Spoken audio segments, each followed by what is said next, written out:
আসসালামু আলাইকুম। আজকে দেখাবো আমাদের গ্রামের কিছু দৃশ্য। সবুজ প্রকৃতি কাকে বলে, সবাই সাথে থাকবে। যে রওনা দিলাম পথ দিয়ে গ্রামের দৃশ্য দেখানোর জন্য, সবাই সাথে থাকুন। দেখেন এখানে ছোট একটা পুকুর আর একটা ডোবা। সাথেই থাকুন।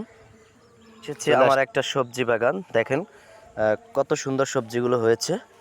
এই যে আপনাদের দেখাতে চাচ্ছি, দেখেন একটু সবাই একটু ভালো করে দেখবেন সবজি বাগানটা। এই টমেটোর চারা খুব সুন্দর গাছগুলো হয়েছে। এখানে আরও দেখাতে চাচ্ছি, এই চারপাশ দিয়ে আপনার টমেটোর গাছগুলো লাগিয়েছি। তার পাশে হলো আপনার একটু দেখাতে চাই সারি সারি সারি সারি টমেটোর চারা। তার মাঝে আপনাদের যেটা দেখতে চাই, এখানে এই যে সর্ষে গাছও আছে।